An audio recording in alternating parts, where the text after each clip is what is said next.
Okay, hello everybody. This is Leo Brady with AMovieGuy.com. I am here with the fantastic director of her new documentary film, Art for Everybody, Miranda Yousef. Miranda, thanks so much for being with me here today. Thank you so much, Leo. I'm really happy to talk to you today. Yeah, this is great. When did you know about the artwork of and who Thomas Kinkade was, and what drew you to make a documentary about his life? I grew up when Thomas Kinkade was in his heyday, so he was everywhere, and it was I don't know if it was possible to not know who he was. He was in the mall, as we see in the film, and his images were just absolutely everywhere. So yeah, I definitely knew who he was and what his artwork was like. What we call his painter of light works. Yes. So for those of your audience who may remember, it's like very brightly colored paintings of cozy cottages and lighthouses and gardens and things like that. Yeah. So then I also remember that a little bit later in his life, hearing about certain things that came into the public record involving his troubles with alcohol addiction and some resulting poor behavior. Yeah. And then I remembered having, heard about his tragic death in 2012. Yeah. So I was aware of that aspect of Thomas Kinkade, but it wasn't until I started researching Art for Everybody that I started to really get a sense of how complicated this person and his artwork really was. Yeah. Yeah, well, that comes off in the film, and it kind of leads me to my second question, which is abstract. Might be a little bit like of an impossible answer to even give. But when it comes to the art world, what should art be and look like to be considered a true representation of what art is? I am so glad you asked this question because, in fact, I do think that the story of Thomas Kinkade really talks about that question: what is art, and who gets to decide? Yeah. And I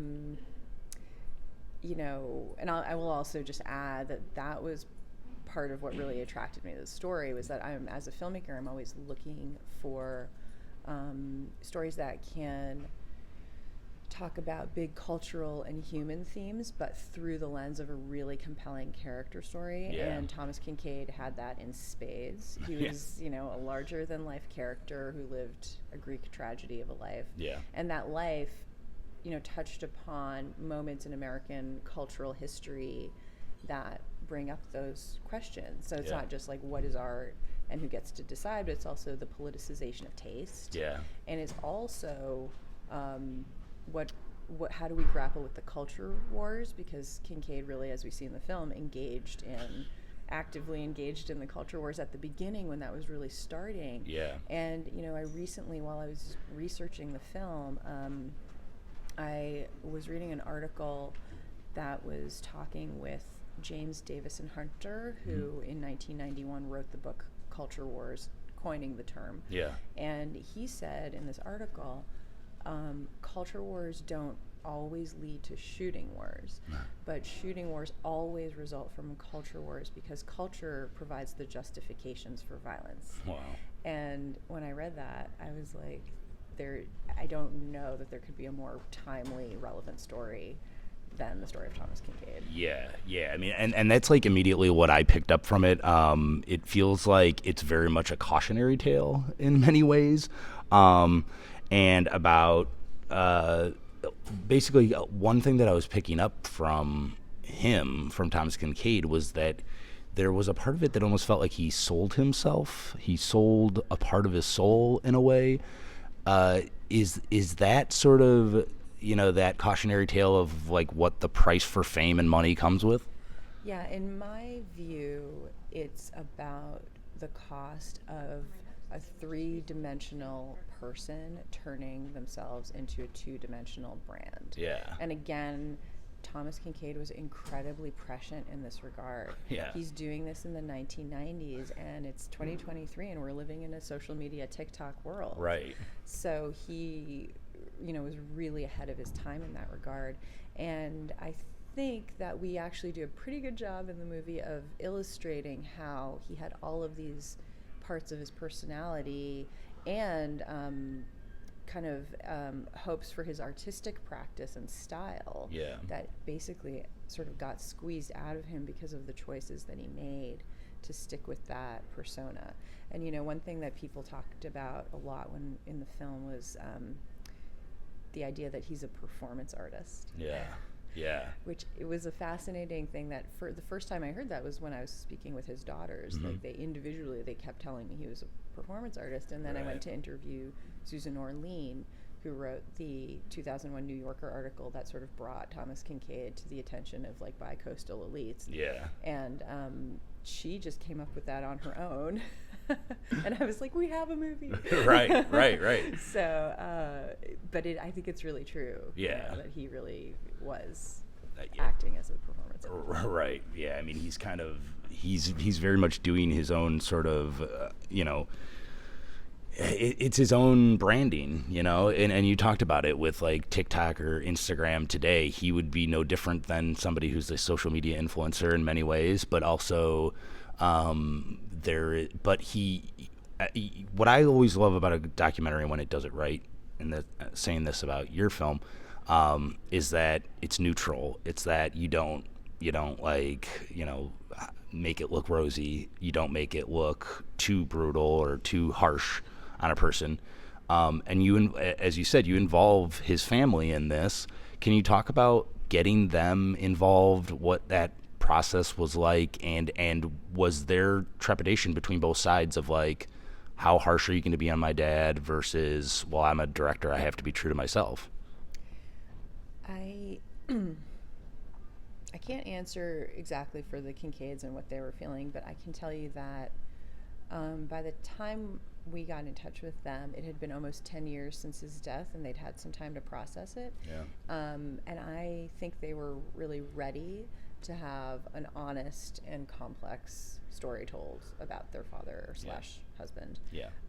Because, while they were all living it together, it was there's a very controlled message about who he was and who his family was, and like how this like kind of picture perfect white picket fence kind of life. I mean, you at one point, you in some ways somebody compares him to like a televangelist, to like a somebody who would be selling snake oil or something like that in a way. Right, that was Christopher Knight, the Pulitzer Prize winning art critic of the Los Angeles Times, who I have to tell you that interview was fantastic. I learned so much from him. But yeah, he kind of, I think on some level he knew that it was a performance art piece basically, or a branding exercise. But I mean, I don't know if he was, I'm not entirely sure if he was completely aware at the time that like he might have, well, you had mentioned Christopher Knight's line about him being a televangelist. And also about his family, about like bringing them in and sort of, being honest about who he was with them. Right. Okay. So I think that they were really ready to tell that story. And I basically, when I approached them, I said, look, I'm not interested in making a puff piece about him. I'm also not interested in making a hatchet job. I said, I think for the documentary to be true and have integrity, I'm going to have to talk about these things that, were darker and sadder parts of his life. And I just put it out there, and I was like, if you want to work on this together, this is how I'm going to do it. And but I will also say that it's really important to me as a filmmaker to love your subject. I think you can tell when you're watching a film, especially a documentary, really, if the filmmaker has contempt for their subject, and I think that is unkind. I mean, I think it's profoundly unkind, and so it's really important for me to like love your subject, and that translates to like trying to treat them both with honesty but also with compassion. Yeah. And actually, I'm really proud of how the film turned out in that regard. Yeah. I do think it's a pretty kind of balanced look at him. Yeah. And I think that if there is one thing that I want audiences to take away from art for everybody, it is that it's really important, it's vitally important to treat people who may have different ideas or life experiences from us with compassion and nuance. We all deserve compassion. Yeah. And I think that in the current, I think that the current environment in our culture today, with the political discourse and the sort of the social media aspect of it as well, we're always being encouraged to dehumanize each other. Yeah. And I think it's really important for us to rehumanize each other, and that's because I think that's the only way we're going to survive as a society. Yeah. Yeah, that's well, and like one thing that I noticed too, though, is that like Kinkade himself, he kind of had a chip on his shoulder a lot of the ways. Do you think in some aspects he what you learn throughout the documentary too is he had a little bit of a chip on his shoulder, and then it's not to spoil too much, but it's like then he reveals that he's got this like whole background of like amazing art that he's made that is nothing compared to his standard stuff in the mall. Do you think he was projecting in a way? Do you think he was there? That was like his way of jealousy and like bitterness of, in some ways, projecting out towards people who would criticize his art because he had found an avenue that allowed him to make money off of it, as opposed to a struggling artist? Or are all artists struggling in any different way? Is that sort of the message? Mm-hmm. The thing that struck me profoundly about Thomas Kinkade is that the twin seeds, I think, of everything that sprouted and throughout the rest of his life were planted in his childhood. Yeah. So he grew up extremely impoverished, which is something we don't get into too much detail about in the documentary, but they were very poor. His mother worked all the time. At one point, there was a moment when in the movie we had him and his brother talking about how they would have oatmeal burgers. Like, he didn't realize that hamburgers didn't have mostly oatmeal in them. Oh my God! Until he like went to college and had a real hamburger. Right. So, they were very poor. Yeah. And then, in addition to that, his father was both not around because the parents had divorced, and was, I think, a troubling and abusive in some ways, disturbing figure in Thomas's life. Yeah. And so I think that those two C's basically turned into a real need to have financial security, and also a lifelong search for self-worth. Yeah. So I think, and then at the very beginning of the movie, in a way, he expresses that. We found these audio cassette tapes that he started recording when he was 16 years old in 1974. Yeah. And he's there. It's like a filmmaker's dream. Right.